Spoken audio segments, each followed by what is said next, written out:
கடன் கட்டாயம் ஒரு மனிதனுக்கு தேவையான ஒன்று தான். ஆனால் அது அளவுக்கு மீறக்கூடாது அப்படிங்கிறது சாஸ்திரம் சொல்லுது. உங்கள் அப்பாவோ அண்ணன் தம்பி இவங்க யாராவது கடன் வாங்கி ஏமாந்துருக்காங்களா, இல்லை கடன் வாங்கி அவங்களால கட்ட முடியாமல் பாதிச்சிருக்காங்களாங்கிற விஷயத்த நீங்கள் முதல்ல பார்க்கணும். அந்த மாதிரி யாரும் இல்லைங்க, நான் தான் கடன் வாங்கி பாதிக்கிறேன் அப்படின்னா நீங்கள் நரசிம்மருடைய வழிபாடு செஞ்சிங்கன்னா இது கட்டாயம் கடனிலிருந்து வெளியே வரக்கூடிய வாய்ப்புகளை அதை ஏற்படுத்தி கொடுக்கும்.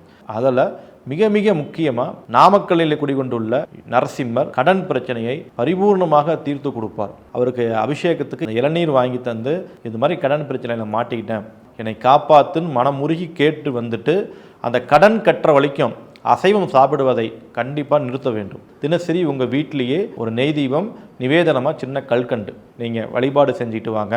கட்டாயம் 3 மாத காலத்தில் கடன் பிரச்சனைலேருந்து ஒரு பெரிய ரிலீஃப் உங்களுக்கு கிடைக்கும். பணம் கிடைக்குதோ இல்லையோ, ஆனால் அந்த ரிலீஃப் கிடைக்கும்.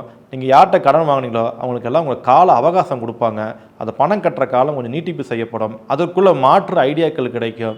அதே மாதிரி கடன் தீர்ந்ததுக்கு அப்புறமேட்டும் அவர்கிட்ட போயிட்டு அவருக்கு நன்றி சொல்லிட்டு அவருக்கு துளசி மாலை வாங்கி கொடுத்துட்டு அதே போல் இளநீர் வாங்கி கொடுத்து வந்தீங்கன்னா மீண்டும் கடன் வாங்கக்கூடாத ஒரு நிலையை அவர் ஏற்படுத்தி கொடுப்பார்.